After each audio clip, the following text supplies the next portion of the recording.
Join me as we talk all things true crime.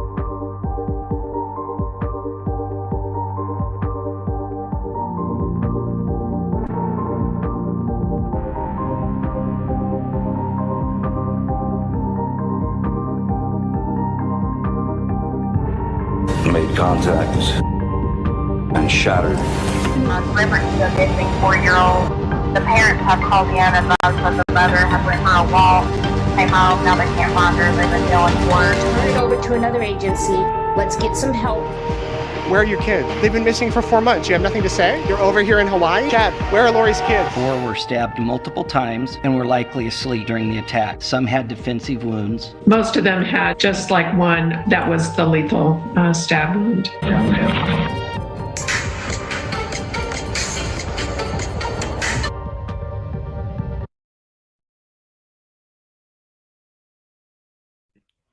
Hello, thank you so much for being here with me tonight. Please like and subscribe if you haven't done so, and chat if you could just let me know if you can hear me loud and clear, and we can just get started talking about the new court documents that were dropped today and about the new article about Bryan allegedly being kicked out of some school program for being creepy amongst the girls, and they had to report it to admin.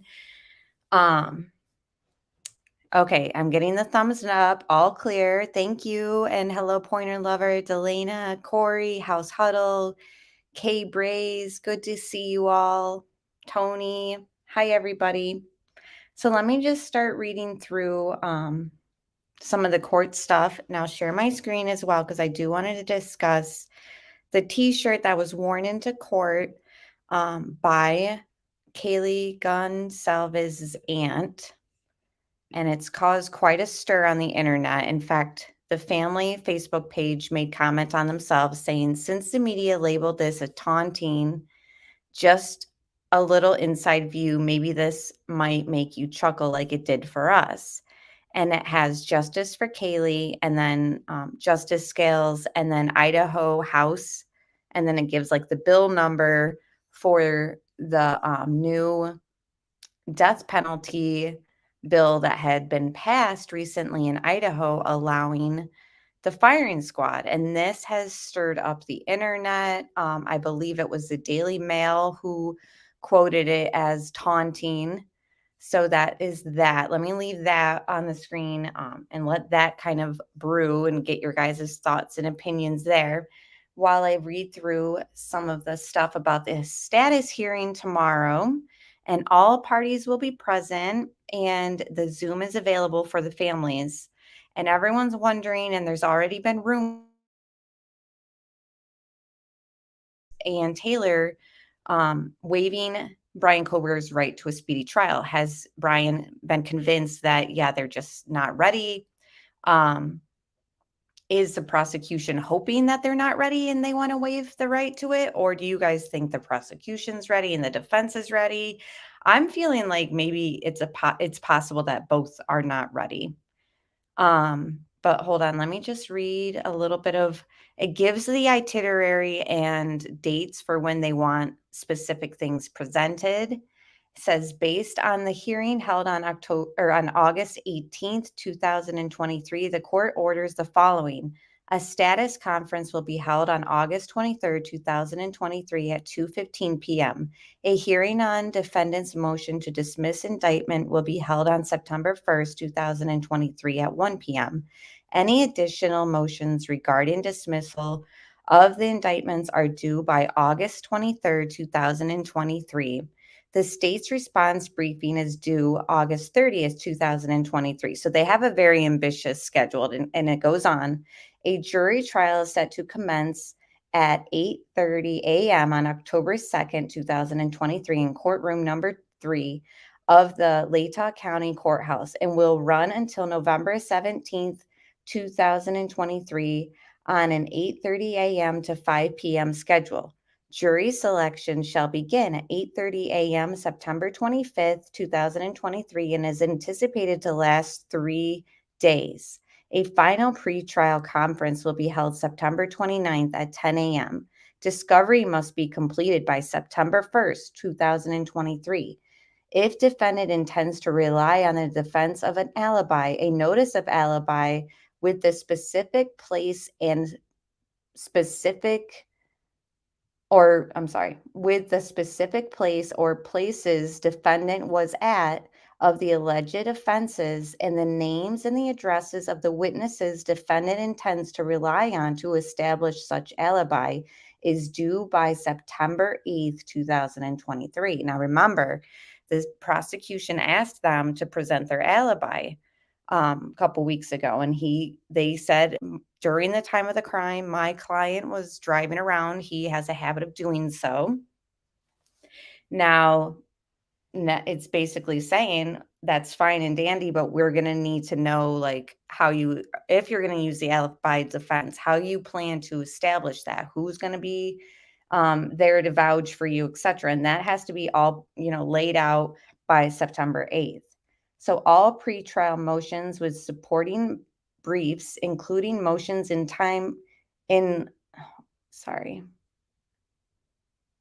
motions to suppress and motions regarding the death penalty are due by September 8th, 2023. Response briefs are due by September 15th, 2023.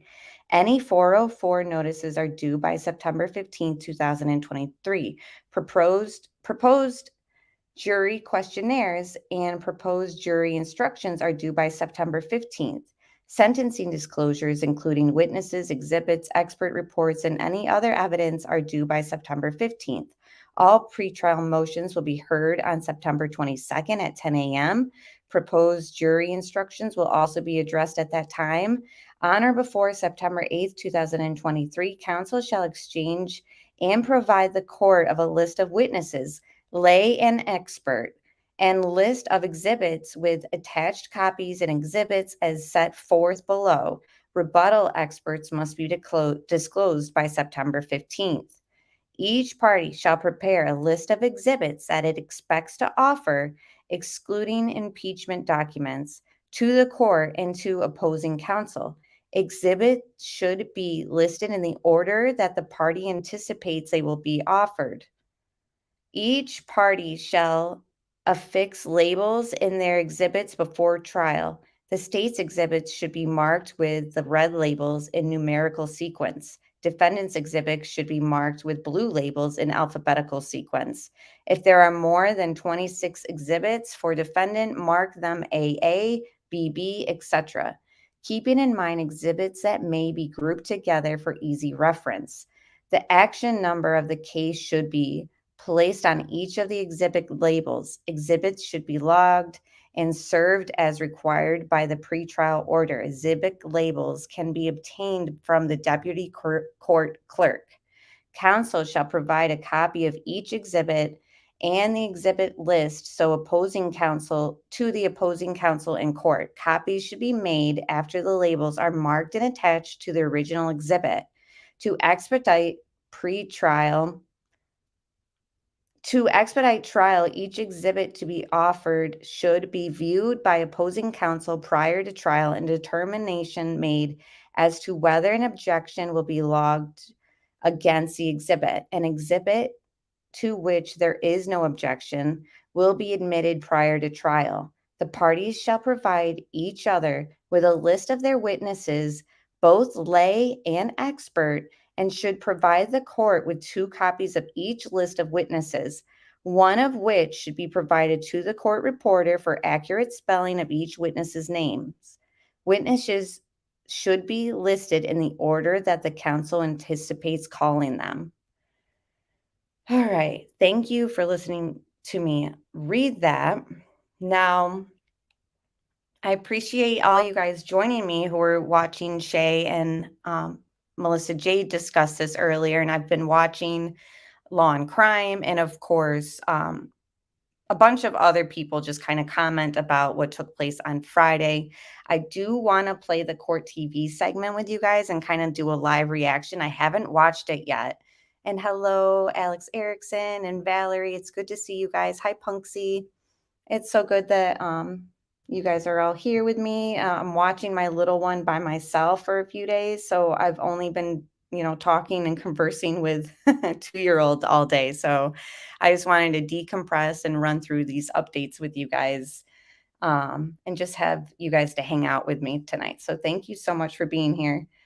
All right. So when we're talking about this picture on the screen, it did stir up some opinions. I haven't gone back in our chat to kind of read your guys' opinions on it, but I do have Chanley Painter's Twitter where she kind of commented on it, and this was a few days ago, and I wanted to read the opinions of the commenters on Twitter about this shirt. Oh, no, I don't watch Miss Rachel Pointer Lover, but we do watch a lot of Blue's Clues and Mickey Mouse. And hello, Nguyen, it's good to see you. So, in regards to this shirt that was worn to the courtroom, this is what some of the comments are. Now, these are not my opinions, but I do think that these are some interesting opinions, seen as though they are like some of the top ones on Court TV reporters post about it. So this is somebody's opinion. Unfortunately, her shirt's verbiage wouldn't be allowed in most courtrooms. However, I'd break out my bedazzler and wear the rhinestones covered statement shirt under a proper shirt. I would remove the proper shirt layer after court proceedings for all the news interviews. Somebody else wrote, how does wishing death on someone else's son help their daughter? Someone else wrote, I'm sorry, but I find this awful. Someone said, I feel horrible for the families. However, the U.S. has laws that state you are innocent until proven guilty. The shirts are inappropriate and should be banned from the courtroom. This is appalling. Somebody wrote, this is not my opinion, but I want to read all these opinions here. They're trashy, period. Is that her dad? He looks way skinny there. I do have to agree. I did think that Steve looked like of course, every time I see him, I feel like he is aging more and more. And it kind of makes sense with the stress and the grief. So it's sad to see that. Other people said not appropriate at all.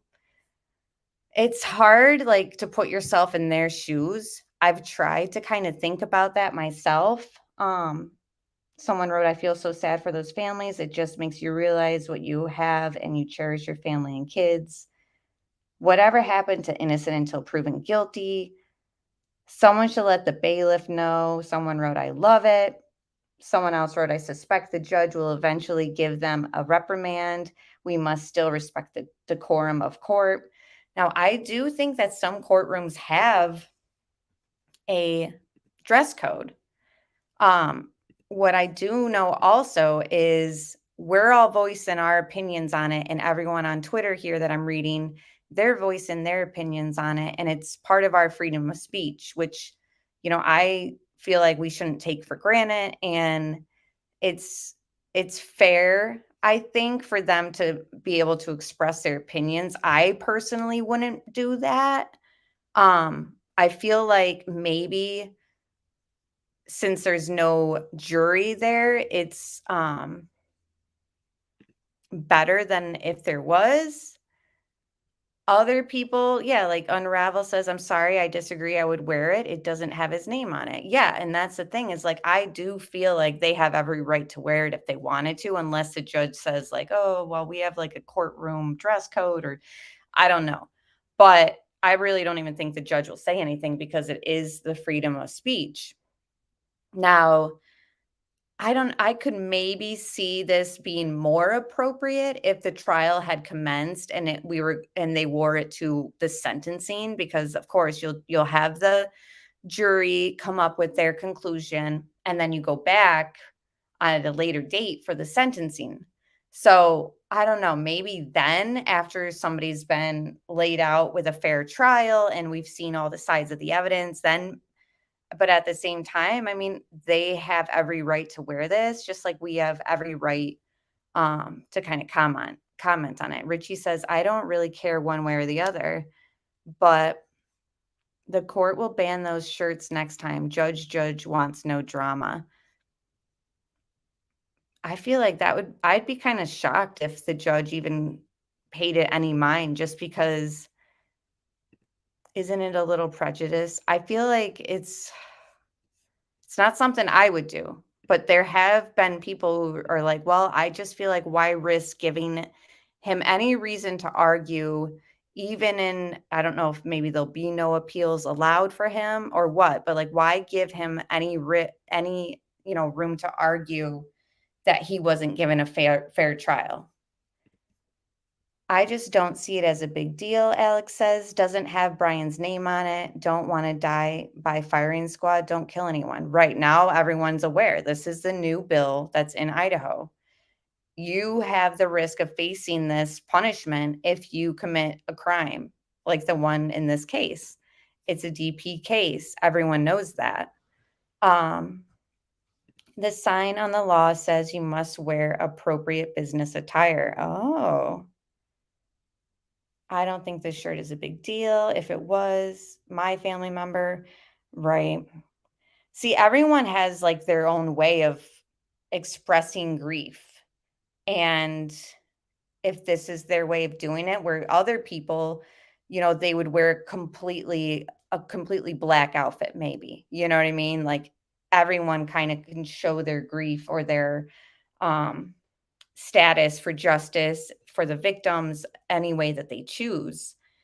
I just think that why risk giving his lawyer any reason to be like, oh, this is unfair to my client. The trial hasn't even started. I don't know. It's a very sticky situation. And it's been a hot topic, that's for sure. The comments have not stopped about it, even on Facebook. Somebody wrote, disgusting, has no place in the courtroom. Somebody else wrote, it's astonishing how many crying over the shirt. He brutally murdered their family member. I have noticed, though, the true crime folk constantly attack this family. You don't get to tell them how to grieve. And that's, I feel like, how I'm like falling when we don't know what they're thinking and feeling like they need to do. They woke up, they thought that this was what they had to do for their loved one, and then they decided to wear it. Somebody wrote in the comments, and I don't know anything about this. Maybe someone in chat does. Nicole Brown Simpson's family couldn't even wear angel pins. So I don't know if anyone's well-versed on the OJ trial. But a lot of people are upset about this, that's for sure. And everyone wants their opinion to be heard. And it's like, yeah, but don't you realize they want their opinion to be heard as well? I mean, that's why they're wearing it. So it just kind of, the conversation comes full circle, basically. Now, since the jury wasn't in there, like what if a potential jury member now seen this on media? But at the same time, it's like, whatever, there's a gag order. Yes, it doesn't affect the family. Allegedly, they are allowed to speak out about things if they want. So it just makes me wonder, like, if there was no gag order, would they feel the need to kind of go to this extent?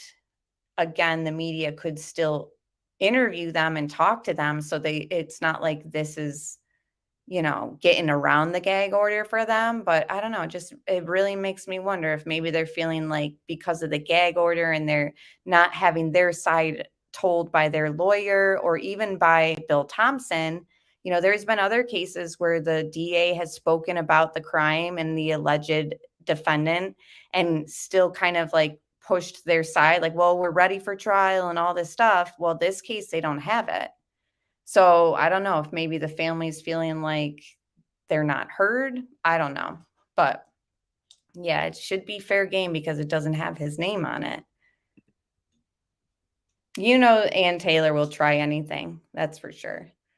So let me just switch screens and topics.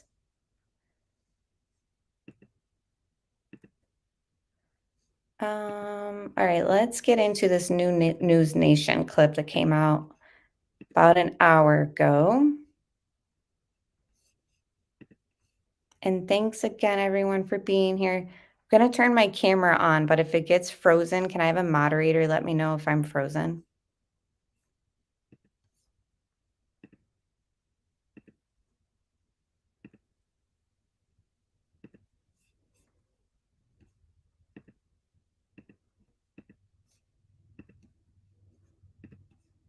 Earlier this year, the Kohberger had been charged in the Idaho student murders, that it, quote, made sense. The question now, how will this information play in the court of law?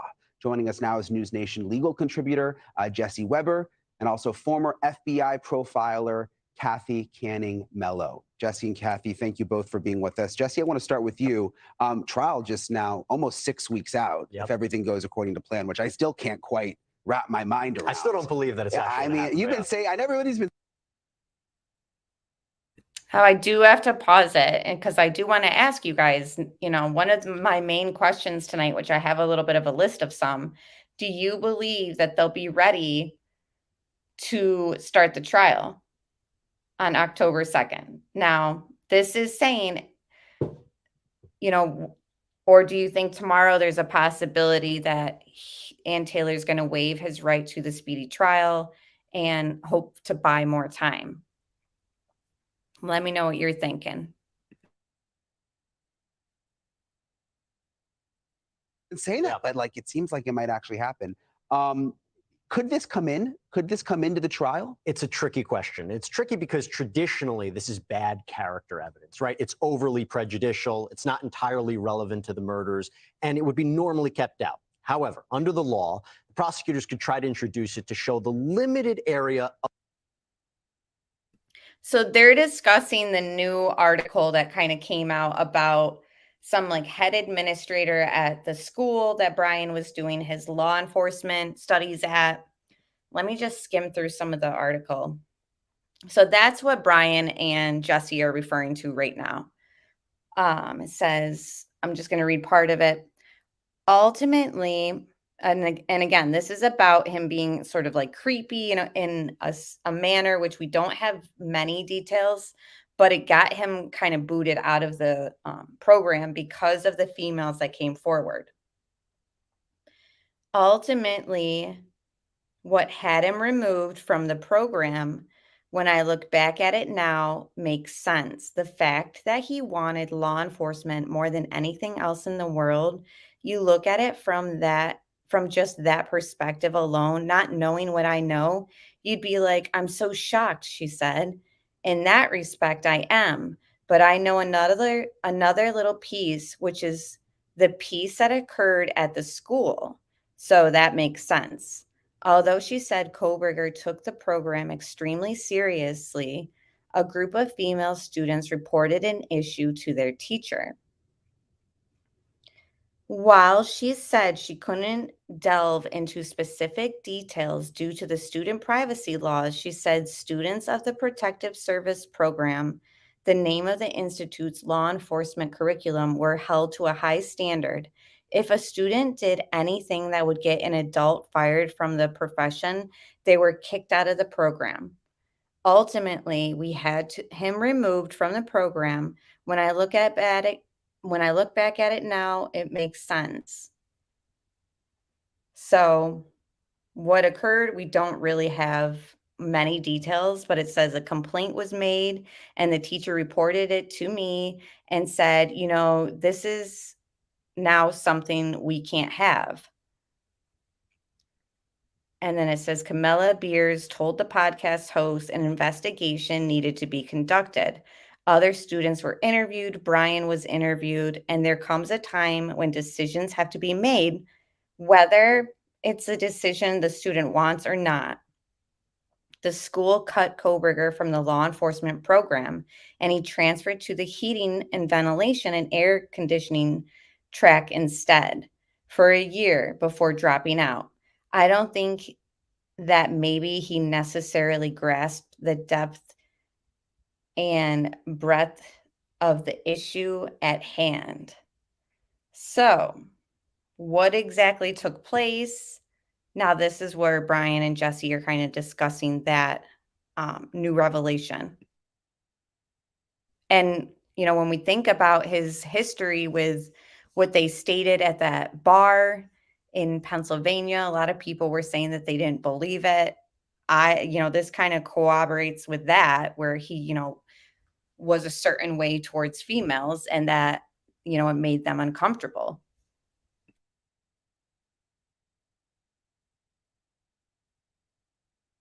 Of motive in this case. It's a bit of an uphill battle, and they also have to provide the defense notice if they're going to do that. Clock's ticking, so they got time to do that. Even if they can't present it on their own, if that man right there, Bryan Kohberger, decides to take the stand and he testifies, I never had any disciplinary action, never had a problem with women whatsoever. If that testimony comes up, prosecutors can come back and say, are you sure about that? And go to his past and bring in this past incident and impeach his credibility. I think those are the two limited ways that a jury would see that information. Interesting. So even if they say it can't come in, it's possible that could change during the trial, depending on what comes up. Or if they say beforehand that they want to prove motive. But again, I think that's an uphill battle, because listening to this is just overly prejudicial in my mind in terms of it being relevant to the case at hand. Kathy, I got to tell you, I wasn't terribly surprised when I heard this today, because we had interviewed students who he was teaching in grad school who said that he treated women unfairly and didn't like women. And I've also interviewed people at a bar that he went to in Pennsylvania where he got thrown out because of the way he treated the female bartenders. What does this all mean in your mind as a criminal profile now, with this newest revelation that apparently he had issues with women even in high school?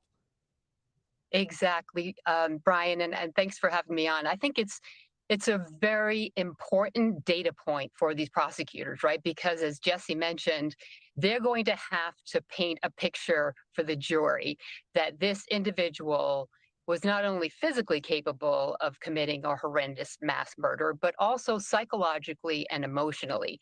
And the way they're going to be able to do that is by going back into his past. And I guarantee you that's what they've been doing for all these months, is examining all of these life events and seeing what happens. And this really answered some questions for me today.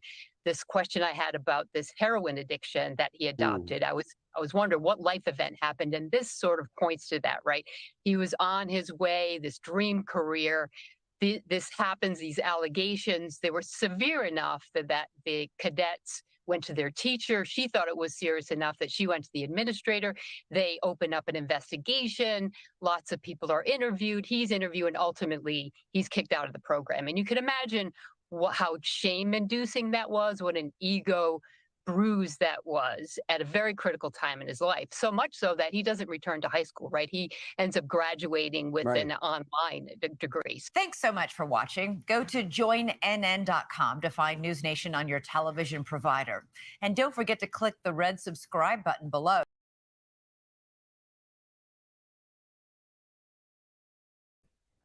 All right. So let me just share my screen while I share the court TV thing. Now, this is in reference to the hearing that took place on Friday. So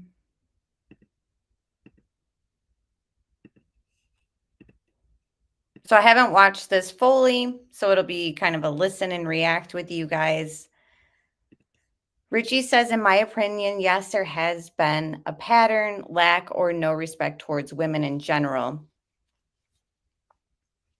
I don't know. It's like a lot of people are stating that they were friends with him too, like females.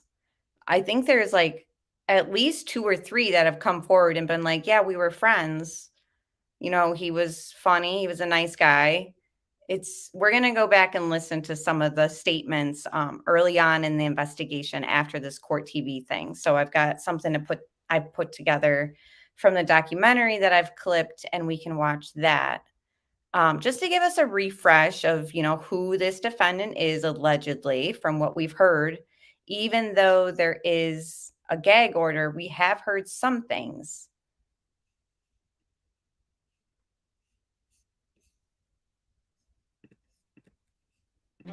It was the crime that shook the nation. 4 University of Idaho students brutally stabbed to death.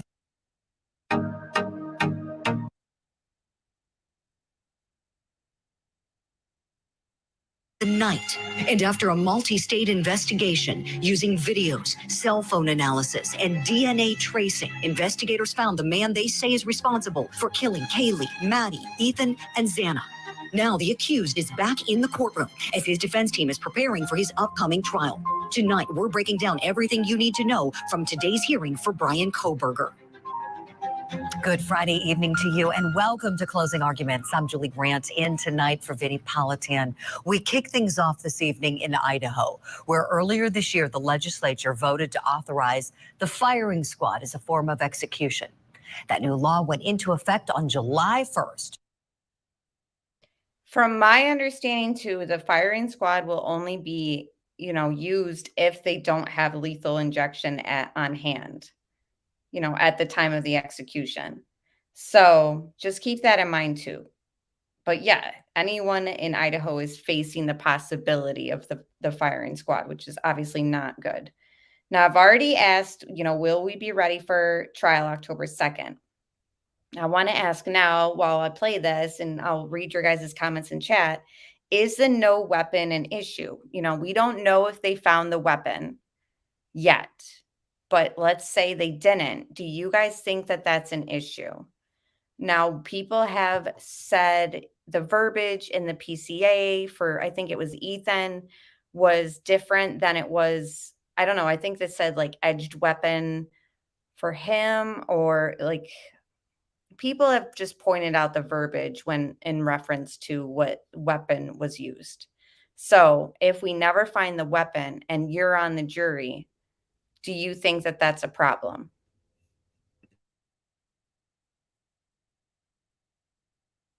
It makes death by firing squad an option if lethal drugs are unavailable. And of course, prosecutors are pursuing the death penalty against accused killer Bryan Kohberger if he is convicted at his trial, which is currently set for this fall. Now, while Kohberger was charged before the new law went into effect, it is still possible that he could face this form of execution. So that is important to know. Now, today, Bryan Kohberger is in court and still in court right now at this hour for his motions hearing. Also in the courtroom, family members of Kaylee Gonzalez, one of those slain college students. Now, one family member today could be seen wearing a T-shirt reading "Justice for Kaylee." Idaho House Bill 186, shots fired. Let's take you out to Idaho now, where we find Court TV legal correspondent Shanley Painter standing by for us. She's been in the courtroom watching this hearing all day and has all the details for us tonight. Shanley, hello, good evening Roxanne. to you. Good evening, Julie. That's right. Those family members of Kaylee Gonzalez, solemn today, but hopeful as they entered the courtroom hours ago to watch this all unfold. Kaylee's mother, Christy, told me that they're optimistic and that the judge will make some of those right decisions. And as I just left the courtroom now, as you said, it's still transpiring inside the Slaytaw County Courthouse. It's about to wrap up for the day, it seems. I see the family members looking to each other as the judge is making some decisions, nodding, agreeing with prosecutors' arguments, and staring down the man they believe murdered their daughter and 3 of her friends last November. Inside the courtroom, we all have our eyes on the door where the accused mass murderer would enter and exit. He's wearing a gray suit and tie. His ankles aren't shackled together, but you can tell there's some sort of security around his leg or ankle that makes it a little bit difficult for him to walk normally, it seems as though, in the courtroom. And he gave a slight glance up toward the gallery when he first entered earlier today with this weird, kind of odd, almost smile, like a slight smile, like he caught himself possibly trying to smile. It made an awkward moment. I looked over to the family of Kaylee Gonzalez in that moment, and her mother, Christy, looked to her sister, rolled her eyes, and shook her head at what the defendant did in that moment. And the only other noticeable moment, he listens to the argument as he turns his head to each person talking. There was a lighthearted moment, a chuckle from the judge, and in that moment, the defendant also. So I'm seeing a lot of mixed opinions about if it's an issue or not with the weapon, if it is or isn't found. So that's interesting. It seems like a lot of people are torn. Somebody said if there's more evidence that they have, that's damning, then that's good. even if they don't have the weapon. So we'll see. We'll see what's going to end up transpiring in regards to that. Now, the smile, and hello, Florida Bass Fishing. Thank you for being here. And Roxanne, I seen. Master of Disguise. What's with the smile?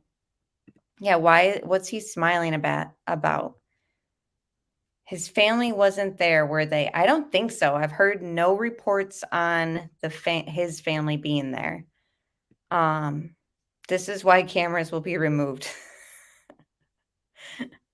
I mean, definitely. Oh, and his family was there? Oh. Is that who he was smiling at?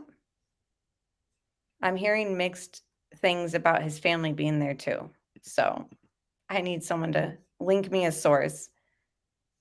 I think ATS knows that they will use death penalty, but I think they might use it as a tool. If found guilty, they might take death off the table if he tells them where the weapon is. They better start doing all that stuff now. Like type of deals and all that. Yeah, I never heard that his family was there, but somebody said they were never there. I don't know. I hadn't seen anything. I'm sure the media would have caught some glimpse of them if so, but. Also smiled, Julie, as well. But it's been a long day for all those who have been a part of this hearing. Absolutely, Chanley. And we know so many different motions on the table. If you would kind of hit the highlights for us, please, the biggies that they've taken up so far, if you would. Absolutely. So most of the day has been spent on the defendant's third motion to compel discovery, specifically the genetic genealogy investigation that the FBI took on in November to try to pinpoint a potential lead, a potential suspect in this case. As we know, Julie, that homed in on the biological father of the defendant and made him the prime suspect. So now the defense wants all of that uncovered. And in their effort to try to convince the judge today that this is needed, they called 4 experts to the stand to kind of educate the judge a little bit more about why they would need this type of information. And not only that, but they also say there's still some things that the prosecution hasn't turned over, including this. Let's watch. I finally tried that Lazy Girl TikTok hack. That has to do with other DNA profiles found at the scene. They have provided full discovery for the sheep, the DNA found on the knife sheep, but not the other 3 unidentified male DNA samples, 2 from within the house, 1 from outside of the house. Your Honor, we didn't realize this was going to be an issue today. We have given the defense everything that we received from the lab. They'd asked for DNA workups on other people. To the extent that they don't have them, they weren't done. We can't produce something that doesn't exist. So that was interesting. Actually, the arguments went on this afternoon, Julie, to reveal that the prosecutor, Bill Thompson, says that those profiles, those unidentified 3 DNA profiles, aren't eligible to even be put into CODIS. The defense acted surprised, but then the prosecution said, that should not be a surprise. We've told you before. That seems to be a theme between both of these parties. But other than that, like I said, I feel like even as a juror, excuse me, if I was presented with the fact that they found other male DNA unknown in and around the house because one of them's on that glove outside the house, for me as a juror, I would have questions. So I feel like at this point, no matter the cost, because I'm hearing it's expensive, they need to narrow down this extra male DNA that's been found in the house, in my opinion. Because the defense will absolutely use that. And why wouldn't they? And, as a juror, how would you take that information? No matter how they try to argue, well, of course, there's other male DNA in the house. It was a party house, blah, blah, blah. It's a gamble, I feel. And as far as everything relating to the genetic the IgG information and how they don't want to, hand it over. The defense wants all the profiles on the genetic DNA database, which would give them other names to potential names that have like a match close to Kohberger. All that information, I think that it would be helpful to the prosecution to not fight, not handing it over. Now, the defense wants all the communications that took place with the lab and all the process, the entire process of them testing the DNA and how all that came to from the sheath and how they honed in on him and all that. The defense is saying we want all of that. And that is something the prosecution seems to be really holding on to as, we don't need to. Now, is it because of the privacy, the other names that would come up on this family tree, or is it they don't want investigative techniques and methods that are used to kind of be revealed through the court process and given to the public or to the defense? Is all that kind of a reason to protect it? With this gag order kind of already putting a very tight control on the information and transparency in this process, good or bad, I feel like it's going to be a problem if it really is never kind of handed over to the defense on that whole process, the IgG. And with everything changing over time with technology, there's certain things that kind of need to be held up to a standard because of technology advancing. So in the future, say any of us were up on trial, you would want your defense lawyer to say like, whoa, like, how did you come to this? And when you were in the lab, who touched this? How long was it held in this spot for? Was it put in the cooler at this time? Or, like everything that was processed and how it was handled needs to kind of be laid out for a defense team, in my opinion. Because then if you're the defense, you could have your own experts on IgG or genealogy pretty much and say, we noticed during the logs, once, let's say they hand over the step-by-step process and everything in the communications between the lab and everything that was done. Let's say then the defense has their expert that says, whoa, like I noticed that this lab took this procedure and they actually did it this way. Well, in my study, in my experience, and what I know as an expert, whatever, this is not right. And, like the defendant has to have the right to kind of question the process. And I feel like everyone would kind of want their lawyer to do the same thing. If everything is, kosher and everything's good, then what's the problem? But I don't know. There does seem to be like a little bit of a hold for the prosecution to hand over every little thing. And I just feel like something like this could make it look like there's non-transparency and look worse for the prosecution than if they just hand it over. Like if everything's good, then there shouldn't be an issue. So I do think that they have the right guy. I do think that everything points towards Kohberger, but I feel like nowadays, if a defense team is asking, how did you come to this conclusion? Oh, you used IgG. Well, cool. I like this new method. But can we see like your logs? Can we just see the communications with this lab? Like all of that, I feel like is kind of fair to ask for. And you guys let me know your thoughts. Do you think that the prosecution should hand that over? Do you think that it's kind of reaching? Now, remember, I'm worried that this could be a situation where it's like Casey Anthony. Everything pointed towards it, but what did the jury end up saying? They needed more. Like I don't want this to be the Achilles heel,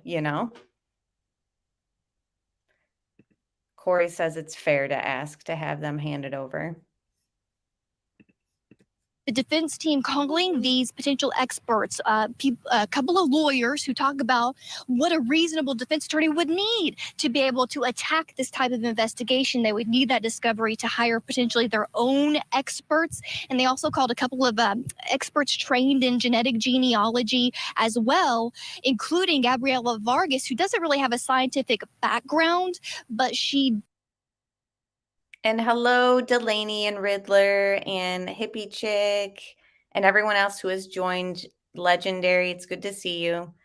Yeah, Casey Anthony case will always make me mad. Me too, Valerie. And it's like everything points to her, just like right now, because that's the defense that people are saying. Like when we question, like, oh gosh, I hope the prosecution has everything laid out.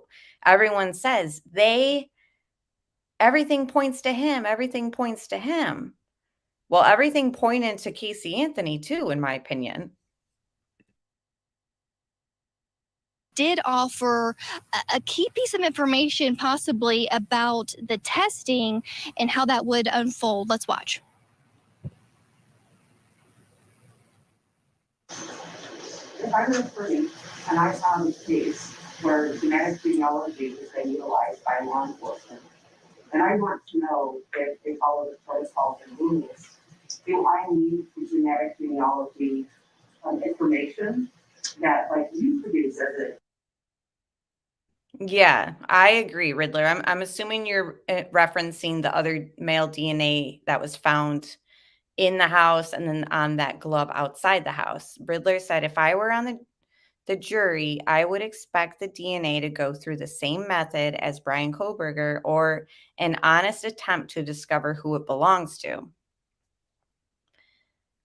Yeah, that's how I read it too, Jeff. Yeah.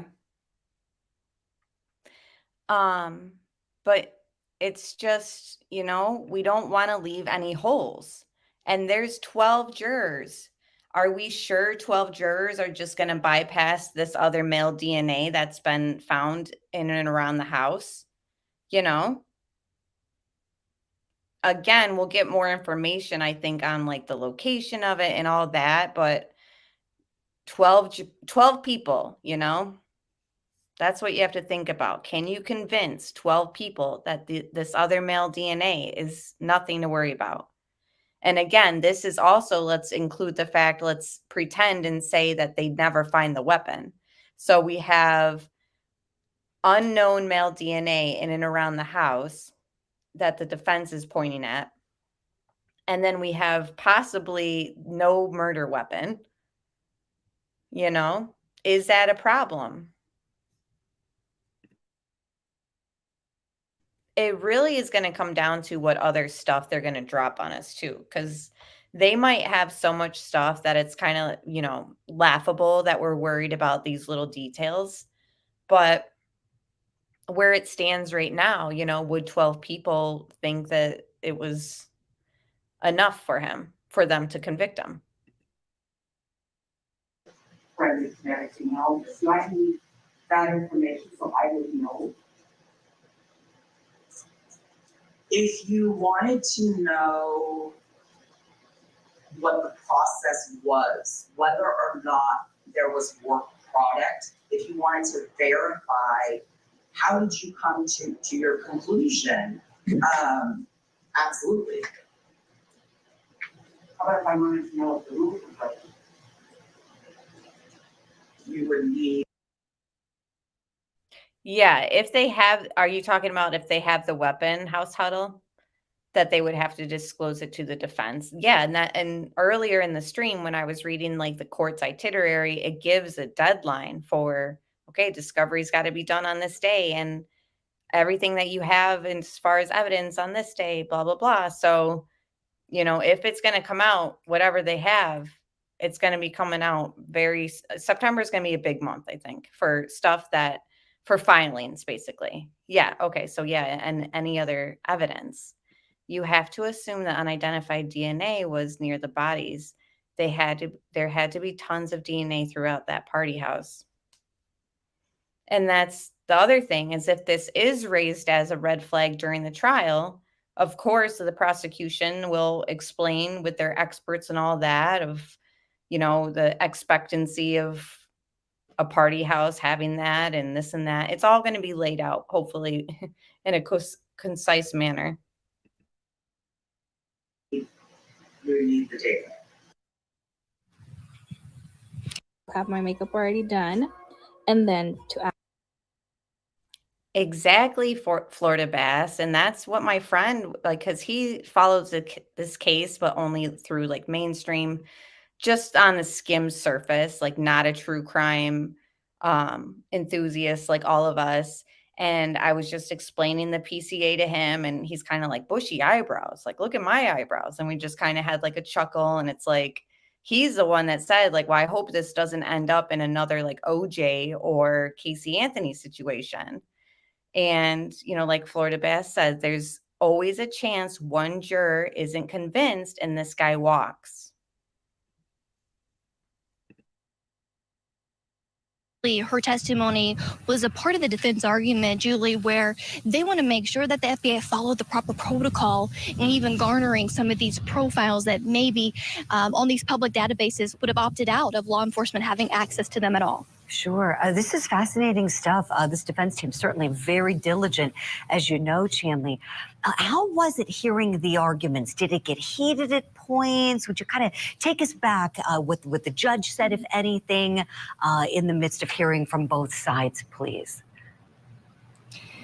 Right, Julie, it was interesting to hear, especially the prosecutors respond to this in argument, because they didn't cross-examine any of the defense's experts that they put on the stand today. So we really didn't know what they were thinking until the prosecutor stood up to address it. Ultimately, the defense summarized what the experts said throughout the day, and then the prosecutor stood to address it, saying that the material that this defense is seeking does not fall under the Idaho rules of discovery, and it's not even in their possession, because this genetic genealogy investigation only is a process that leads to a lead.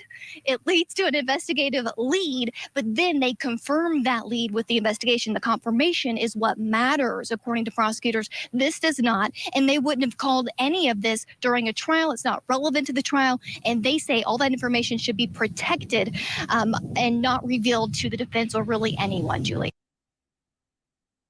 So prosecution is saying, well, we're not required by Idaho law to, hand over this IgG stuff. And, that's interesting, especially when we're talking about the fact of, this Idaho law is probably more outdated than the advancements in technology and the method that they use to kind of narrow in through the genealogical database. So I understand their argument as saying, like, we're not even required by law to do this, but we all kind of understand that, well, things kind of change in time. You know what I mean? Like, we're not watching DVDs in this low quality anymore. We're watching it in this one. So all those DVDs need to be remastered and changed, basically. Like, time changes in technology in these cases. When you're using them in the courtroom, you have to change with them. So it's all like a learning process, I think, even for the courts. Now, I was just thinking, could the prosecution, hold on, I have it written in my notes. Now, it's a possibility that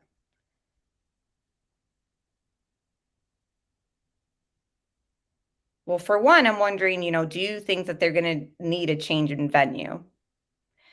Now, is it possible that the prosecution, because remember, hello, Melissa Jade. Thank you. One jury. Okay, wait, I need to go back to Florida Bass Fishing's comment because it was really good. I forgot to read it. Now, when we read the court itinerary and the deadlines that they're giving the defense and both sides, like, you need this presented on this date, and a lot of it's in September, obviously, because the trial's October 2nd. But is there a chance that on one of the days for the deadline, the prosecution says, we got this evidence, like, it's going to come out. Everything they have has to be laid out on those days.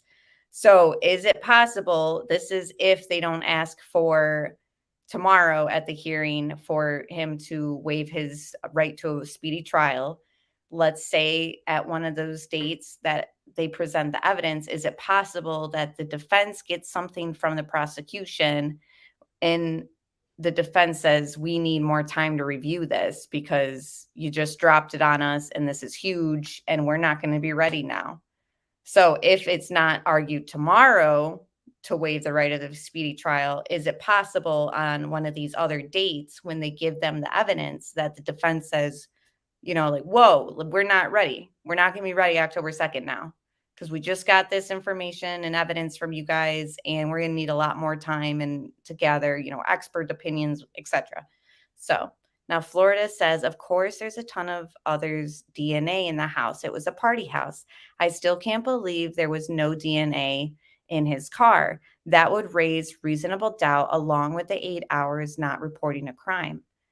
There's a lot of things that, like, and mind you, Florida Bass Fishing, he went to school for criminology as well. There's a lot of very intelligent people that I talk this case with that are saying like, whoa, this is kind of like not what we're kind of used to. Like this kind of raises a little bit of doubt. Like with Alex Murdaugh, it was very much, I felt like, even though it was a very interesting case in a rabbit hole that I fell into, it was pretty clear to me that he was guilty. There were some things that I needed to work through and that trial helped me work through, but are we going to be in the same confident situation with Bryan? I'm wondering, you know? Oh, wow. That's interesting. I see what And you're the judge saying. did not make a decision. Yeah. I forgot that part. No, that's okay. Yeah. Well, and this is a lot. I'm wondering, and you've gone through all the motions, and I'm wondering if they're even going to get to everything today, Chanley. You know, what's coming next? Might they have to take us into another day or something? Well, I think he's going to take that.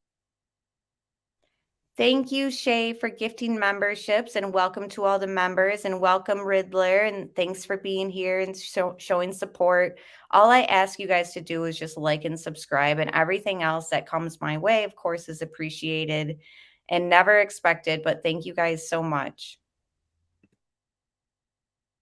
That one under advisement. And I just want to kind of note that court is done now, and we've seen the family members of Kaylee Gonsalves leave behind me. So that's kind of the action that's going on around me currently outside this courthouse. But so the judge is going to take that under advisement as far as whether or not the genetic genealogy investigation will be handed over. But today there were some key decisions that were made, Julie, the other pending motions. As far as the motion from prosecutors to reconsider that 37-day stay that the judge did grant, that was taken up, as well as the motion from the defense for a second stay in the proceedings, because again, they want to continue investigating the grand jury proceedings and attack the indictment against the defendant. Ultimately, the judge rolled back the previous stay and denied that second stay. He wants this trial to happen October 2nd. And in that effort, he actually outlined a very specific schedule in the next 6 weeks. A lot needs to be accomplished. This is a death penalty trial. He says that he's going to summon 1,000 potential jurors from Lake County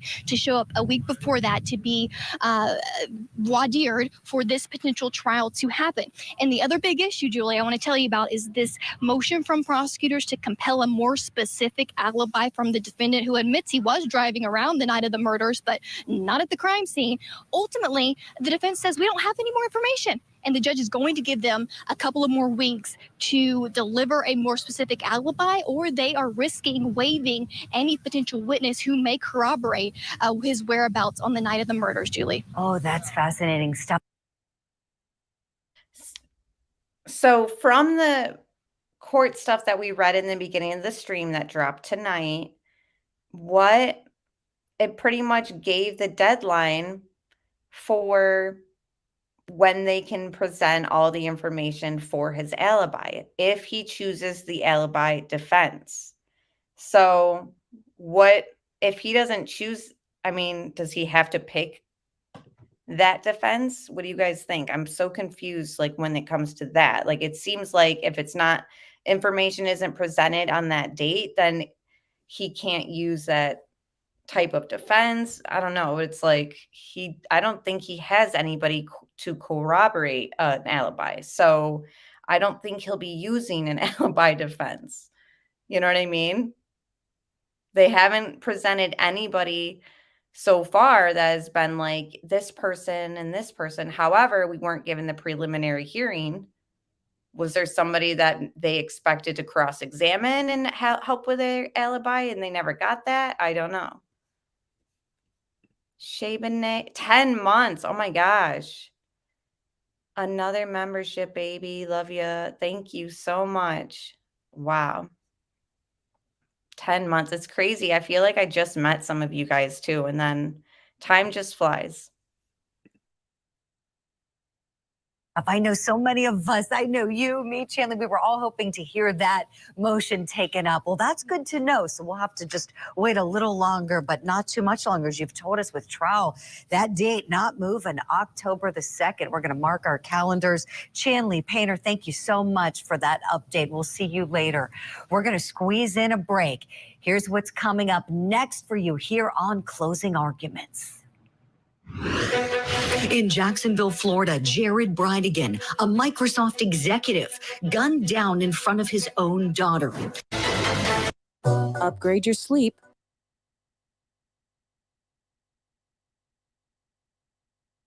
So it's not as easy as just getting a profile and sticking it in your computer and having it. Oh, absolutely not. I've had cases that have taken me 14 months to solve. A lot of back and forth today in the courtroom. As a matter of fact, the hearing just ended in Idaho for defendant Bryan Kohberger. Some of the big takeaways, as Chanley was just telling us, the judge is holding that trial date firm on the court's calendar, October 2nd, denying that request to stay the proceedings from the defense. And he is going to take under advisement all of the testimony and arguments made today and issue his ruling at a later date about what the defense should receive in discovery. Essentially, they want to know everything about the process that was done and the genealogical DNA testing to figure out that it was the offspring of Papa Kohberger on that knife sheath snap. And the state is saying, look, under the rules, that's not covered. You know, all we do is use that as a tool to find a lead. Then we confirm the lead through other pieces of evidence that we've uncovered. Before I bring in my expert panel, I want to play a clip from the hearing today where the defense presented a witness who's an attorney and a consultant at trial on DNA evidence. And here, the defense is talking about how they want 3 other unidentified men and their DNA to be put into the CODIS system, that national law enforcement system. Let's take a look. In our case, there are 3 other unidentified male profiles. What are we missing? Well, I believe at this moment we have all of the reports of the testing from these laboratories. What I believe was requested and what has not been produced is any direct information and documentation of whether those profiles were uploaded to state or federal database. All right, so the defense here using this witness to establish the point that they want to know whose DNA this is. Who are these 3 unidentified males whose DNA was there at the house? And then on the contrary position, the state is saying, well, we can't just put the DNA of these individuals into the CODIS system that's used in our criminal justice system. These individuals would be ineligible, is what the state is saying. Let me bring in our panel. Boy, oh boy, am I in great company tonight. First up, in Miami, Florida, criminologist, author, and professor at St. Thomas University, Dr. Debbie Goodman is with us. In Los Angeles, California, retired FBI special agent and lawyer, Bobby Chacon is with us. Also in Los Angeles, senior reporter for DailyMail.com, the host of Daily Mail Crime on TikTok, and victim advocate for Project Cold Case, Caitlin Becker. And In California, clinical forensic neuropsychologist and professor at Pepperdine University, Dr. Judy Ho. Wonderful to have you all on the program. My goodness, I'm in great company, as I said tonight. So let's dig right in. You know, who's right here? I'm so curious why these individuals would be ineligible to go into the CODIS system, which helps us when there's criminal conduct, as we know. Maybe they're not criminals. Bobby Chacon, I want to tap you for this one and really hit on your expertise here. Why do you think the state would say, we can't do this? Well, you know, it's a civil liberties issue. I mean, you can't just throw anybody into CODIS. You have to be a suspect in a crime to do those kind of searches. We can't just take random samples of people. You know, that house probably had many, many male DNA samples in it, in the living room, the kitchen, wherever. We couldn't just collect all of those and throw them in, you know, in a shotgun fashion into CODIS, and then, you know, maybe we'll get a crime here and a crime there that they match. I mean, that's a violation of civil liberties. We can't do that. So when you have a suspect identified, then you put them into CODIS, and then you get the lead. I got you. We just can't take innocent people and put them in that system. Bobby Chacon, I knew you would know. Thank you. Okay, so here we go. So the defense wants these things. The state is saying for much of the arguments, we don't have it. I mean, they were asking for logs from 6 months prior in the year. And even the judge at one point was saying, look, if it's not there, it's not there. We can't give you something that just doesn't exist. But we know there is a lot of evidence that is there. We've got surveillance footage, cell phone analysis, videotaped evidence. I mean, all sorts of things that helped the state develop what was initially just a lead from that DNA and Papa Kohberger. Dr. Debbie Goodman, you don't have a horse in this race. Analyze this objectively for us. What is the strength of the state's case, in your opinion, please? Absolutely. Well, good evening, Julie and our esteemed colleagues. I think that this is such a strong prosecutorial case. Why? Because of what you've mentioned, because of this knife sheath, because we have the phone pings, we have a car on surveillance. What we will also come to find out on October 2nd is that this individual, although we may classify circumstantial evidence such as him reaching out to one or more of our victims on social media. Court TV stays reporting that, and we don't know if that's true or not, that he was reaching out to them on Instagram or whatever. It might be true. We just have never seen it confirmed officially. It's just been confirmed through sources and a source that people was using. But a lot of people are under the impression that we're going to be presented with evidence that he reached out to one of the victims on social media and all that. So time will tell.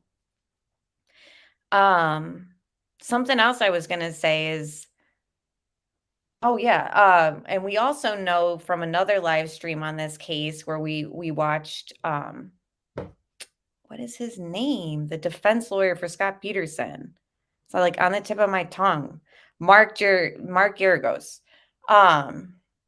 He's basically said statistically, DP cases usually go in favor of the prosecution. So already through statistics, now this is from a defense lawyer. I think it was on Megyn Kelly's episode a while ago. Basically said statistically, if it's a DP case, it usually goes in the prosecution's favor. So we'll see.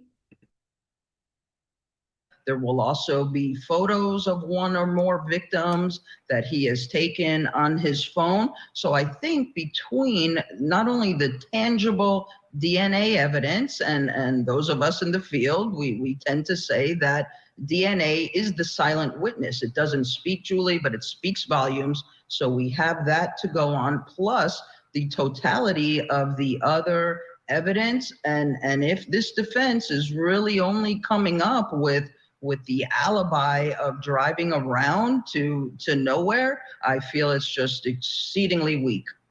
I'm with you, Dr. Debbie. Yeah, it's a very, very poor alibi. Can we even call it that? The car? That's the other issue is like, I feel like everyone was like looking at Kohberger's defense team is like, wow, they got a really like badass like defense team. Look at them. They got it together. Look at Ann Taylor. She doesn't look intimidated at all by Thompson, this and that.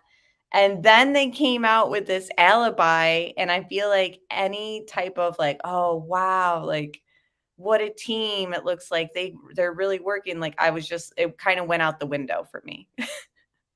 I was like, really? Now you guys, like everyone's just laughing at this, driving around. Like everyone is laughing at it. Pointer Lover, thank you so much. Thank you for all your hard work. I love your channel. Thank you. I'm so happy that you're here with me and everyone else is here hanging out with me. Just really think that this whole driving around alibi really did not help their case at all. The defense, I mean. It was already looking like, okay, you guys are grasping at straws. But then as soon as that dropped, for me, it was like, wow. I mean, don't even get me started. He's driving past the home where the murders were committed. I have a clip just into our newsroom. We know that hearing was just wrapping up as we were talking with Chanley, and the state is making its final arguments to the judge. Let's listen to this portion of it where they're responding to another one of the defense requests. Apparently, the defense team wanting to know what the protocols of the FBI agents are. Let's watch.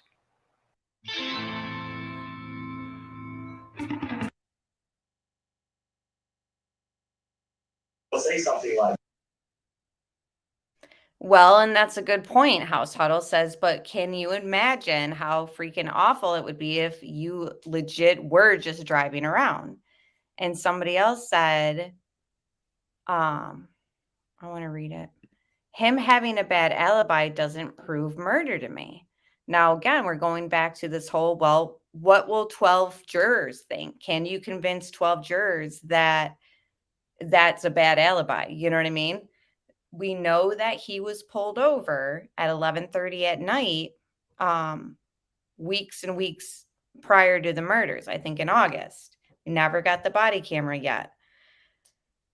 Well, you could argue like, see, he was driving around that night, and could they present a pattern that says like he's, an insomniac and he's always up at night and blah, blah, blah, like we're going to think about what we think about it and what media is over here laughing at it and making jokes about it. But what's really going to matter is what are 12 people going to think with information gathered from both sides.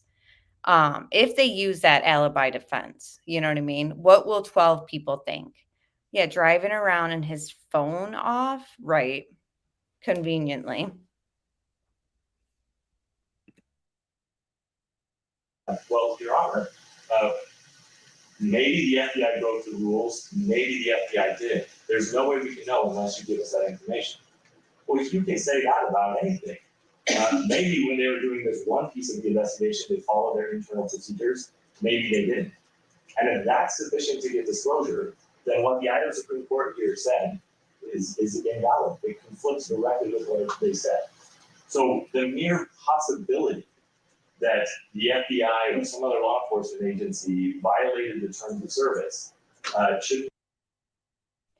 And that's the other element that like we kind of almost forget to kind of hone in on is he returns to the crime scene at 9 a.m. So taking the alibi off the table, let's say they don't try to present an argument there. Why are you at this crime scene at 9 a.m? How can you explain that? That alone should not be enough to force disclosure of the information. Because otherwise you're going to run into this issue where you just have to disclose the entire investigation every single time. Oh, okay. So the defense attorneys here doing their job, trying to get the distraction everywhere else away from Bryan Kohberger, what the police did. And that the whole distraction of like, look over here, that's typical, that's Ann Taylor doing her job. So we can expect that. Ida says, why didn't he say I am innocent to the judge? That says it all to me, because he decided to stand silent. Now, in true crime cases, I've never once seen that. You know, they're always stating not guilty, or we've seen it end in plea deals also. So to see this as a stand silent, you know, it's like, it's just been a very interesting element to it all, because that's another thing that you kind of go back to also. Like, if you're so innocent, wouldn't you be pleading not guilty, you know? And people kind of forget that. And again, it is just kind of playing on our feelings and emotions to it. And it's circumstantial in a way where you're kind of like, well, why didn't he just state I'm not guilty? But what will 12 jurors come up with? What was done in the crime lab, but what about their client? That's what I think many people want to know more about him. Dr. Judy Ho, to you next, please. Want to know if you were able to interview and evaluate Bryan Kohberger, and if, let's just say for the sake of our analysis tonight, he would have to answer you truthfully on everything, and you got to get in a room alone with him and ask him whatever you want. What would you be asking him, please, and why, Doctor? Well, there are so many questions that I would have for this individual, but there's already a couple of little tip-offs that we can see that could mean that something is a bit amiss, even in the little that we know. For example, even the fact that he was a criminology doctoral student. I mean, clearly there's so many people who pursue this field that have no type of history like this, but sometimes when we're analyzing people who have been mass murderers, you see that they actually have some expert knowledge in fields that might relate to policing or being an attorney or working towards being an attorney in the field of law.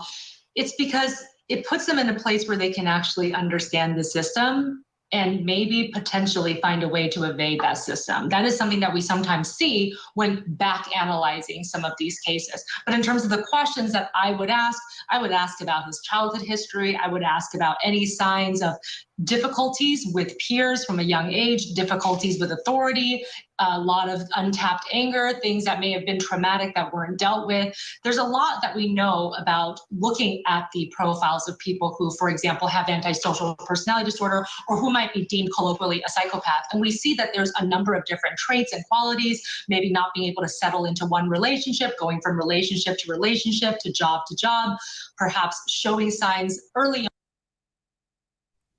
Now, after this, I want to play a little bit of what we've known so far, since we kind of heard, you know, new information, I guess you could say, about him, the reason why he was kicked out of the law enforcement program, and it had to do with some female students that came forward to a teacher who brought it to the administrator, some issue.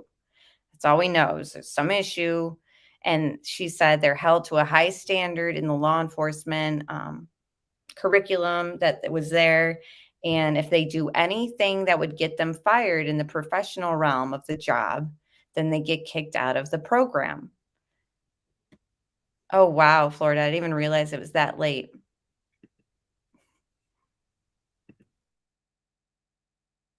On of less empathy than the average individual. There's a plethora of things that we can ask to understand whether or not he may have had the proclivity to do what he is alleged to have done. Appreciate it. Thank you so much, Dr. Judy. Last but certainly not least, Caitlin Becker, want to ask you about some of the public sentiment and the public interest. And you've certainly got your finger on the pulse of what's going on the true crime TikTok and really on all the platforms that are discussing this day after day. I mean, nobody has let up in the interest here. What do you think are the biggest unanswered questions today in this case against Bryan Kohberger? Please, Caitlin. I can tell you the biggest question that we consistently get across Reddit, social media, our TikToks. I mean, we have millions of views and millions of comments, and most of them say the same thing. They want to know the motive and they want to know the connection. Those are the things that people have the biggest questions about.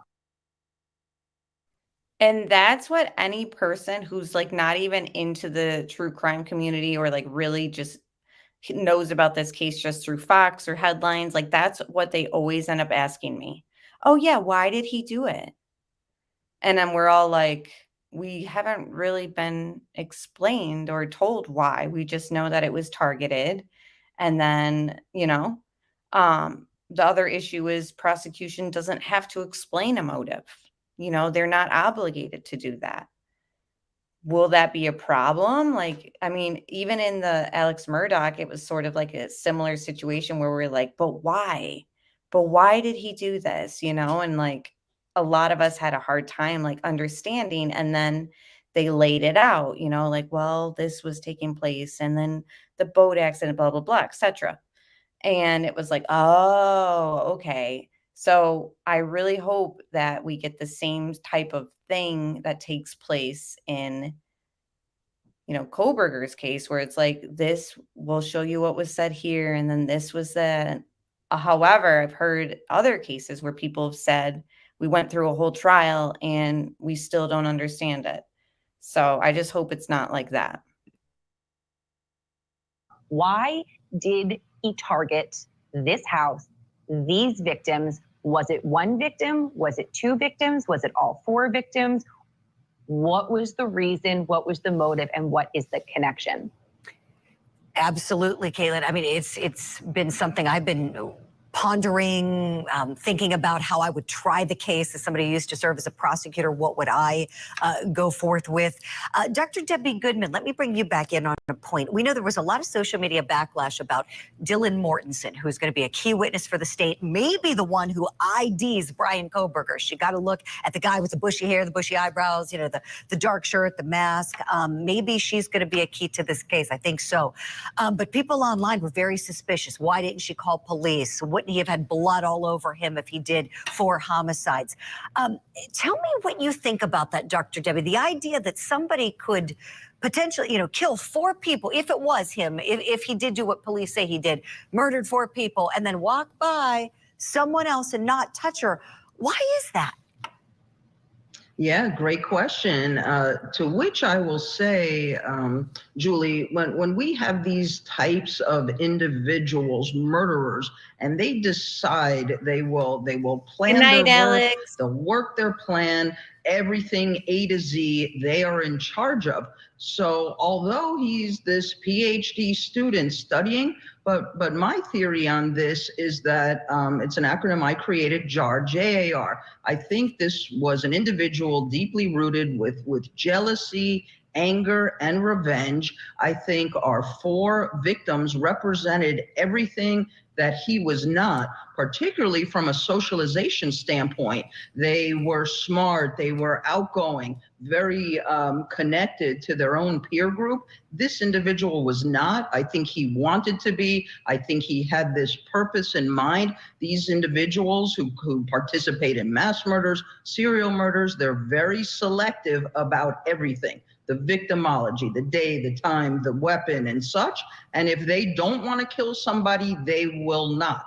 So I do feel that, unfortunately and tragically, our 4 victims were the planned and purposeful target of this individual. And with our Dylan, our housemate, our roommate here, he did not want to proceed with the taking of the life. So what do you guys think? Are you buying Debbie's analysis there? You know, that he was jealous of everything that the victims stood for as far as, you know, their success, maybe even social status, them being in relationships possibly, like with Ethan and Xana. Who knows? Are you buying this whole jealousy like that, or are you thinking this is much deeper? I don't know. But I'm thinking I want to pull up, share my screen, and just play, you know, go back to when Bryan was first arrested. And this is part of the documentary I put together. It's just a small segment. I'll clip the whole one, or I mean, I'll link the whole one in the description box in the comments section. But this, I just kind of wanted to go back and kind of refresh on everything that they were kind of telling us about Bryan very early on. Yeah, it's just, I don't know. Some people are buying it, that it was about jealousy.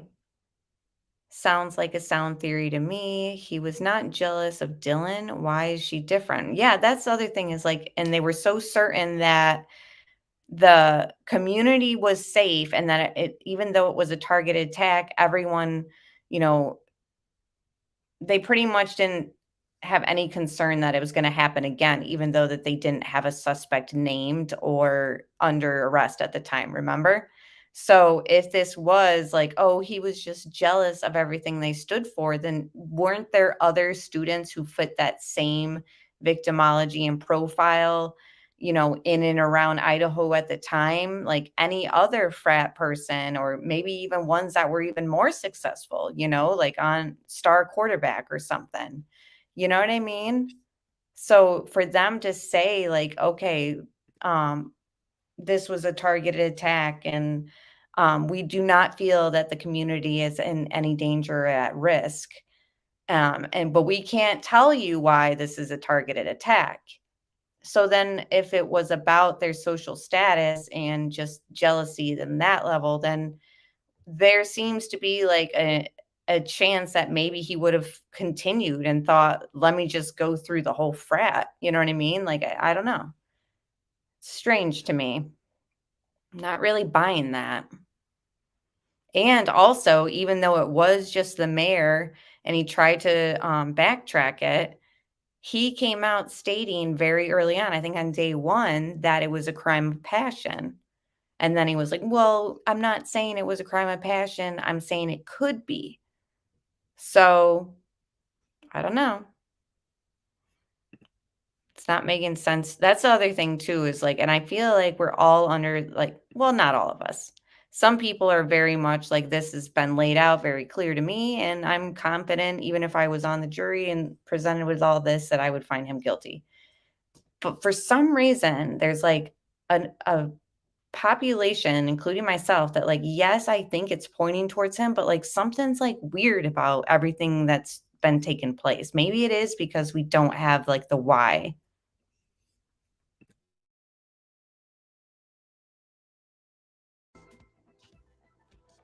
Details about the arrest came out, and apparently Bryan was wearing gloves at the time. Dressed in shorts and a shirt and wearing latex medical type gloves, and apparently was taking his personal trash and putting it into a separate Ziploc baggie. Trash pull that was done days before recovered DNA profiles, but not from him, only from his family members. Certainly for the investigation and the interest of the investigators in building the case layer by layer, that was a significant find. It could very well explain some of the other aspects of the case from Idaho, some of the lengths that a person would go to avoid having their DNA left behind when they know or should have known that there was an investigation underway. I would be keen on the shoes, the size of the shoes, the comparison to any shoe impressions that might have been recovered at the scene. But we're told the cheek swab is key. Something that they could compare to the DNA obtained, I believe, on the snap button for the sheath of the knife. Anonymous, please. He was arrested only 40 minutes from our home near our aunt and uncle's. Went to school with my cousins. A good friend of ours was one of the cops who has been following him the last couple of days. He coaches with my husband and was telling him all these crazy details. He followed him into a Giant, which is a local grocery store, and he wore gloves the entire time. He's not stupid and has been very careful. Also, he's been stalking them for weeks. Not sure if they ever interacted, but his cell phone pings followed their every move for weeks. So freaking scary and disturbing. I've been so invested in this case the last 6 weeks, and to find out how close he is to us and that one of our friends found him and arrested him is just crazy. Kohberger lands in Idaho, and experts try to explain the link between him and the crime. Bryan Kohberger in that orange jumpsuit walking with law enforcement. Let's listen.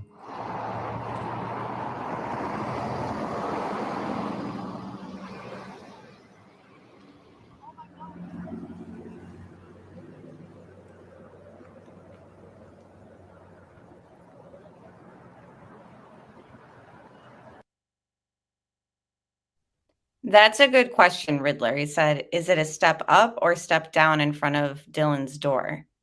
Like, are you... Okay, so Shay's saying step down to Dylan's door from living room.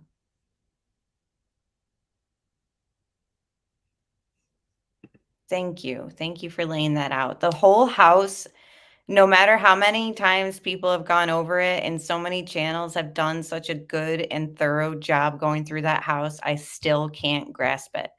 And I don't know if it's just me or if it's like my stigmatism with my eyes, like when people are using the like 3D like house tour, like it just, I can't, it's, I don't know. It's a strange house too, because it's a house that had been like added on and rooms were added. And so the layout's just kind of weird.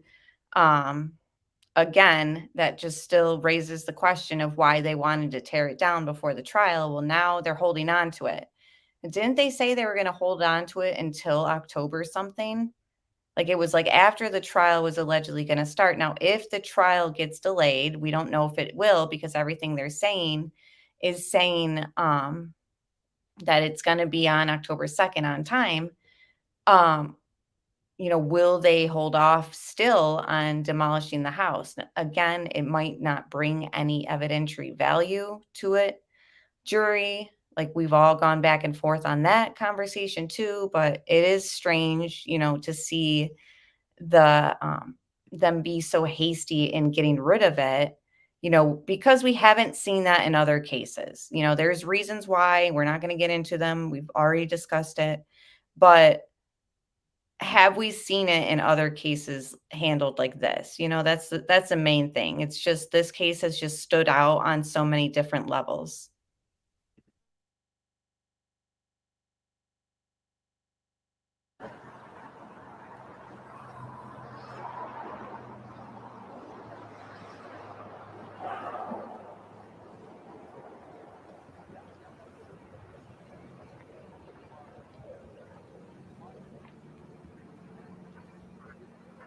When the affidavit came out, I was absolutely shocked with how rich in information it was. We don't normally see something like this, and particularly as it went to DNA. They talk about the button clip that's on this sheath that was left behind, that was found obviously in the bed adjacent to the victims. And that's probably going to arise, that identification is going to arise from what's referred to as touch DNA.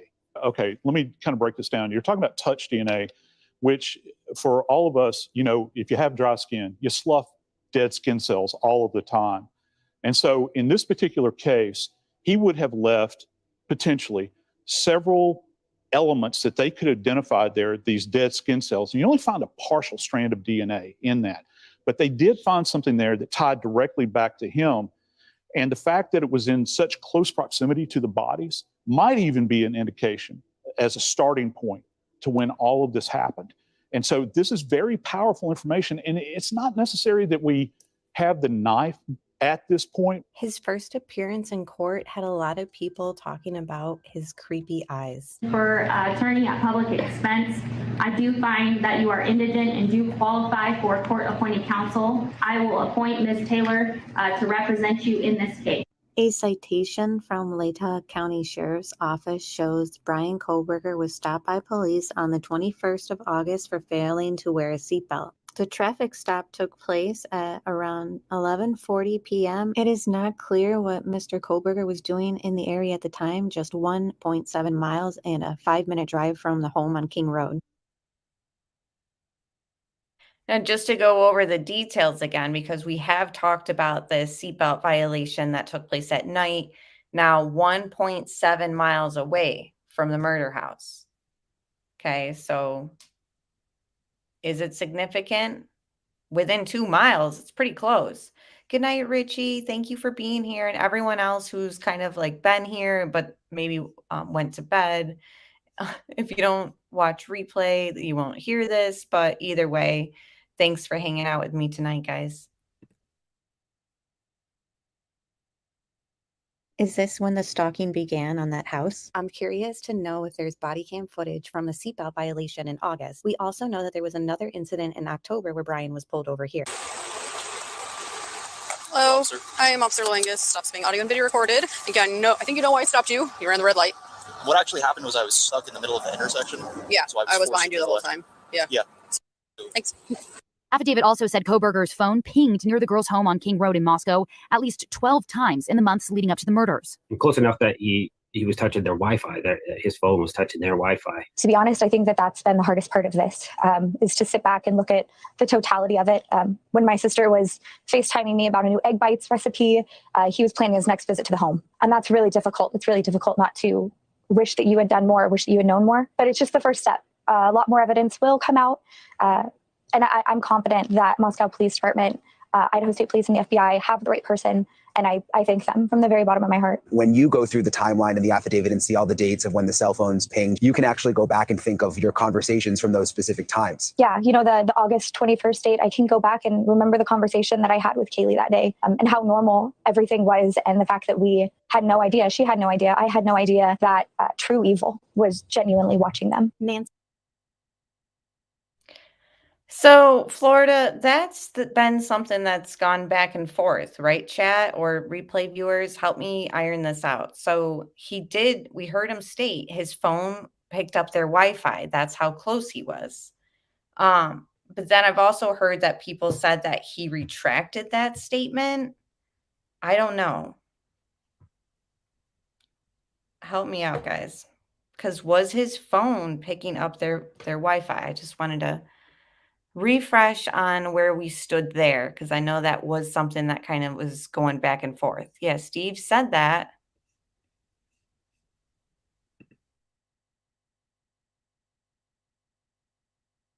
Grace visits Idaho in the home, and rumors about how Bryan knew the victims start spreading. Reports have stated that he tried to reach out to one of them on Instagram and they never responded. Until the trial, this is all speculation. I'm here behind the murder scene right now, and you can see straight into the girl's place. This is the parking lot we've been hearing about right behind their home. I mean, it's right here. It's a lot tighter and a lot smaller than you think.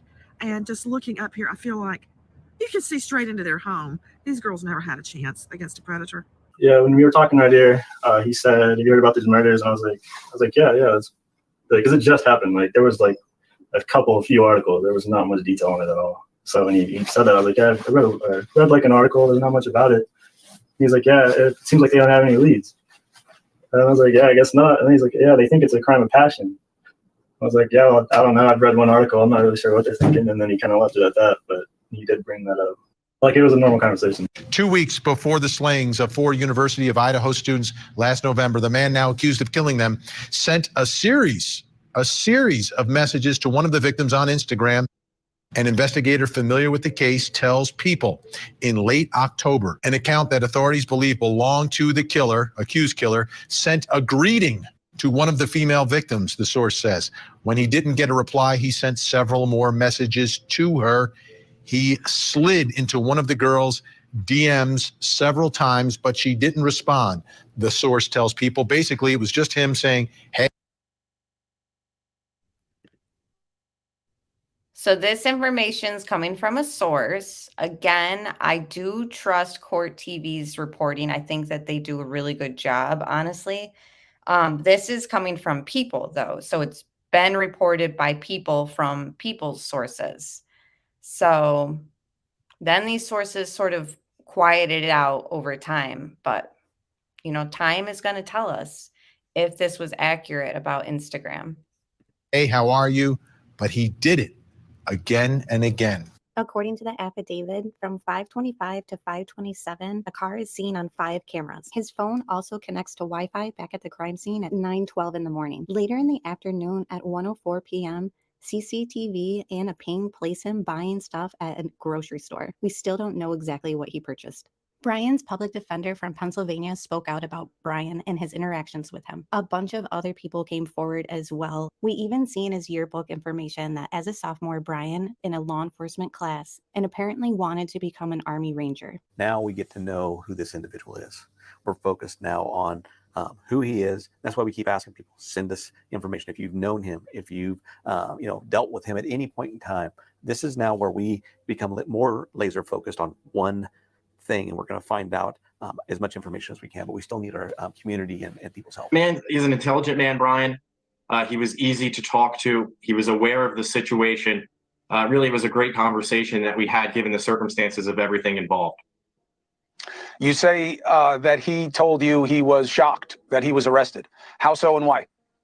I believe he was shocked by the moment that the police broke his door down, had guns in his face. He was unaware that that was going to happen, and he was really shocked by the arrest. He wasn't expecting it, obviously. To which he said, "I will be exonerated." Those were not your words, but do you agree with his assessment? I agree. That's what he had said to me, that he believed that he would be exonerated, which I believe implicitly that he was innocent of the crimes. He said he was eager to be exonerated, which I believed him to mean that he believed he was innocent.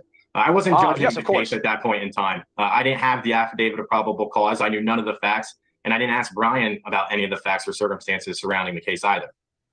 Once you saw the affidavit, what do you think now? I said from the beginning, I read it 4 times through before I think I got most of it soaked in. I felt that it was a strong circumstantial case that's likely to possibly get stronger based upon other evidence that I would expect. But there's certainly holes. Whether or not the prosecution can close those holes is another story for another day. Now remember, before Bryan's extradited back to Idaho, this was his criminal defense lawyer. This was the public defender from Pennsylvania. He read the PCA. He said strong circumstantial case that he thinks will get stronger, but he also noted that there was holes in it. Now, we've been combing over that PCA for how long? And I think we've found a lot of the holes. So I'm curious, what exactly he thought were holes, given his profession and the angle that he was looking at it from. But, it's noteworthy that he's seen a little bit of holes. And of course, he might just be, I don't know. I just think that his insight is valuable still.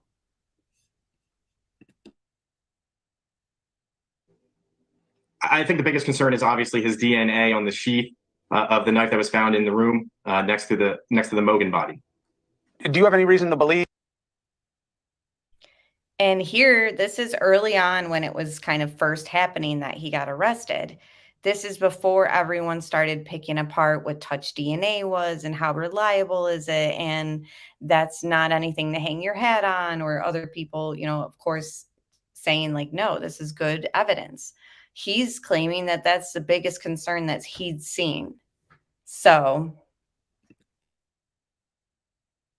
That it could have been somebody else, that he wasn't alone, that the man who was shot in the shootout at Washington State University, the security guard, is he relevant? I don't have any knowledge of another person being involved. Again, I never asked Bryan any of the facts and circumstances surrounding the case. I made that clear from the moment I sat down with him that I was simply there to represent him for the extradition proceedings, and that his attorney in Idaho would really be taking the case over and would want to hear his story first. It was certainly a unique situation for me. I've never had it like this quite before, where such serious charges an individual was facing. But I really wanted to make sure that he understood that I didn't want to know about the facts and circumstances. And I did cut him off several times before he was able to tell me anything about the case. He asked when he was arrested, we are told, has anyone else been arrested? Does that sound right to you? That's my understanding of what's out there. When I spoke to Bryan about what he said to the police, and he did speak to police for approximately 5 to 15 minutes before invoking his Miranda rights, he couldn't recall what he had actually said to them. Now, he just said he did speak to the police for 5 to 15 minutes. That's a significant difference in time. Like if it was just 5 minutes, I might just think, oh, I doubt he said much. But if we're talking 15 minutes, now I'm really wondering like, oh, wow. You've never seen this, Texas Ranger? It's in my documentary, but it was on Cuomo News Nation. And again, he's pretty much saying like that Bryan didn't remember what he said to the police first and foremost. So this whole rumor, like, is there other people arrested? Like, that's just not really ever been confirmed either.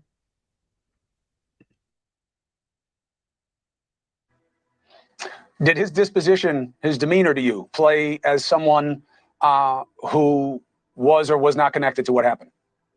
I don't really want to judge that. I treat my clients with respect and build a rapport with them, even for the short period of time that I was speaking with Bryan. I wanted his trust for that short period of time, so he understood what I was trying to do for him. I thought was in his best interest. I still believe what I'm doing for him even now is in his best interest. So I really wanted to build that rapport, and I don't question things like that. We hope that they pick the right guy. All right, there's more in there that I want to watch with you guys, but we can do it at a later date. I don't want to get over the time that I like to go live for. So there's still a lot to discuss. Obviously, we'll be following this case as well as others. If I'm kind of MIA for a little bit, I'm in the process of the move and it's crunch mode. So I'm going to try to go live, but if I'm kind of quiet, then you'll know that I'm just like super busy. But I appreciate you all being here. If you haven't liked and subscribed, please do so. I'm following other cases that are active, and I've also toyed with the idea of going back through the Watts case 5 years later with new perspective.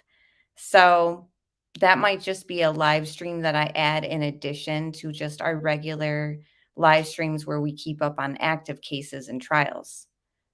Yeah, moving is not fun, that's for sure. And this is the furthest I've ever gone. It's 5 hours away. But I'll still be in the same state, but still. All right, guys. So we will talk soon, and we'll be following this case, of course. I'm wondering what's going to happen tomorrow when they have their little status hearing. So we'll be talking about it soon. So see you guys later, and you guys have a good